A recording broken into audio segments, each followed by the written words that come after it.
وأعتقي حبها من غير اختياري كل التباريك تجري لها الهوى بها كل الدعاء منا. Bismillahirrahmanirrahim. Apa kabar Kofizen semuanya? Semoga kita selalu dalam lindungan Allah Subhanahu wa Ta'ala. Kofizen semuanya, seperti yang saya janjikan kemarin, kita akan membahas tentang Samiri. Jadi Samiri itu sendiri bernama Musa. Dia hidup pada zaman Nabi Musa alaihissalam, dan dia termasuk salah satu dari Bani Israel yang menjadi pengikut Nabi Musa alaihissalam. Tetapi dia berkhianat. Dialah yang menuntun Bani Israel yang sudah diselamatkan oleh Allah Subhanahu wa Ta'ala dari kejaran Fir'aun. Kemudian Samiri itu menggunakan kesempatan ketika Nabi Musa alaihissalam menghadap Allah Subhanahu wa Ta'ala di dalam miqat selama 40 hari. Pada saat itu kepemimpinan Bani Israel diserahkan kepada Nabi Harun. Nabi Harun alaihissalam di mata Bani Israel itu tidak sesangar Nabi Musa alaihissalam. Karena bagi Bani Israel, Nabi yang paling sangar, Nabi yang paling ditakuti dan juga paling diikuti adalah Nabi Musa alaihissalam. Ketika Nabi Musa alaihissalam tidak ada, walaupun kepemimpinan sudah diberikan kepada Nabi Harun, tapi tetap saja Bani Israel tidak akan mungkin patuh kepada Nabi Harun alaihissalam. Sehingganya ketika celah itu ada, maka Samiri mengajak Bani Israel untuk menyembah patung anak sapi yang dia buat.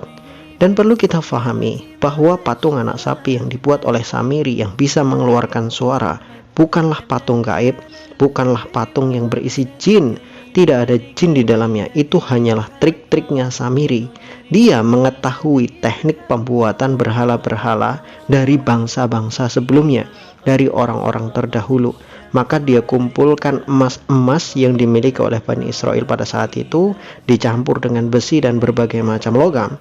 Maka dia buatlah patung anak sapi yang sudah dibuat tadi itu, kemudian luarnya dilapisi dengan emas yang sangat mengkilat. Nah, patung anak sapi itu mempunyai lubang.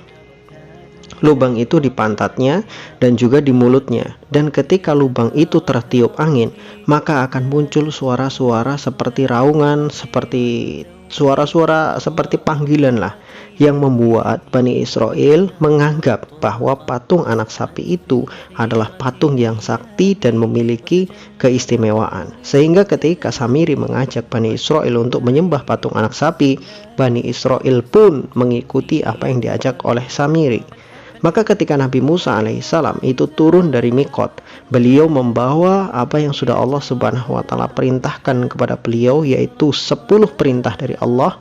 Dan ketika Nabi Musa alaihissalam sampai di tempat Bani Israel ditinggalkan oleh Nabi Musa, maka kagetlah Nabi Musa alaihissalam karena seluruh Bani Israel sudah murtad dari agamanya, yaitu mereka menyembah patung anak sapi.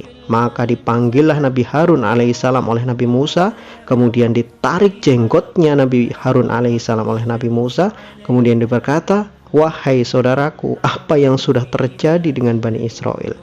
Maka Nabi Harun alaihissalam mengatakan kepada Nabi Musa, "Wahai Nabi Musa, wahai Musa, aku sudah menasihati mereka supaya mereka meninggalkan penyembahan terhadap anak sapi itu, tetapi mereka tidak mau mendengarkanku."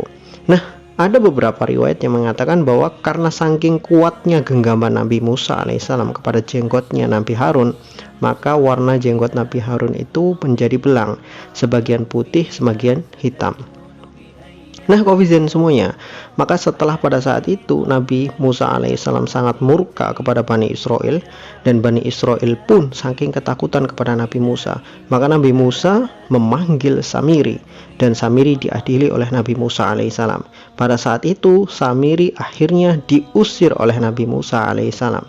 Beliau tidak membunuh Samiri, tetapi hanya mengusirnya. Tapi Samiri dikutuk oleh Allah Subhanahu wa Ta'ala. Maka di dalam ayatnya Samiri mengatakan, "La misasa, jangan menyentuh aku, jangan dekat-dekat denganku." Kenapa? Karena ada kutukan bagi Samiri bahwa ketika dia didekati manusia atau disentuh oleh manusia, maka dia langsung merasa kesakitan atau kulitnya terasa terbakar. Jadi seumur hidupnya Samiri akan menjadi orang yang sendirian, menjadi orang yang tidak ditemani siapapun sampai dia mati. Nah, Kofizen semuanya, inilah sosok Samiri. Nah, kalau kita berbicara apakah Samiri itu adalah Dajjal, maka ketika kita search di Google saja menggunakan bahasa Arab, Saya sendiri sudah mencari tahu apakah betul Samiri itu adalah Dajjal seperti yang diteorikan oleh banyak orang-orang di Indonesia. Ternyata ketika saya search di Google atau di internet, tidak ada satupun ulama yang pernah mengatakan bahwa Samiri adalah Dajjal. Jadi teori yang mengatakan Samiri adalah Dajjal adalah teori yang betul-betul baru yang tidak pernah diketahui oleh ulama manapun. Bahkan di Arab pun tidak ada. Artinya referensi-referensi dari ulama-ulama terdahulu yang mengatakan Samiri adalah Dajjal tidak ada sama sekali. Itu betul-betul teori baru.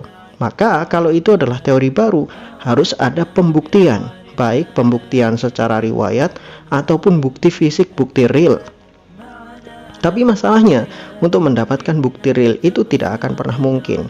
Sehingga yang sekarang bisa dicari bukti adalah bukti riwayat. Ada tidak riwayat-riwayat yang mengatakan bahwa Samiri adalah Dajjal? Ternyata setelah kita cari juga tidak ada satupun ulama yang mempunyai riwayat masalah itu. Kenapa? Karena Nabi Muhammad SAW pernah menyatakan tidak ada satupun nabi dari nabi yang terdahulu, ya dari zamannya Nabi Nuh alaihissalam sampai Nabi Muhammad, pasti mereka sudah mengingatkan kaumnya tentang bahaya Dajjal. Jadi andai kata Samiri adalah Dajjal, tentu Nabi Musa alaihissalam sudah mengingatkan kaumnya bahwa dia adalah Dajjal. Itu sudah pasti, karena hadis Rasulullah SAW menyatakan seperti itu. Kalau dia Dajjal, pasti Nabi Musa alaihissalam lebih mengetahui tentang Samiri, dan dia pasti akan mewanti-wanti kaumnya bahwa Samiri adalah Dajjal. Karena Nabi sendiri, Nabi Muhammad SAW sudah mengatakan tidak ada satupun Nabi dari Nabi Nuh alaihissalam sampai Nabi Muhammad kecuali sudah mengingatkan umatnya tentang bahaya Dajjal. Itu harus kita pahami. Kemudian begini Coffeezen semuanya, ini ada sebuah pertanyaan, ya pertanyaan dari Coffeezen. Saya anggap ini sebuah pertanyaan yang perlu saya jawab karena perlu juga saya luruskan. Pertama, dia mengatakan bahwa kemungkinan besar Samiri adalah Dajjal karena pada saat Samiri itu ketahuan oleh Nabi Musa alaihissalam, dia tidak dibunuh tapi dia diusir. Ini menunjukkan bahwa Nabi Musa alaihissalam memahami bahwa Samiri itu Dajjal, dan yang akan membunuh Dajjal itu adalah Nabi Isa alaihissalam. Nah, perlu digarisbawahi, kenapa Samiri tidak dibunuh? Karena memang Samiri sudah dikutuk oleh Allah Subhanahu wa taala. Dan ada sebuah istilah yang perlu kita pahami, bahwa terkadang ada kehidupan yang lebih menyakitkan daripada kematian itu sendiri. Nah, itulah yang dialami Samiri.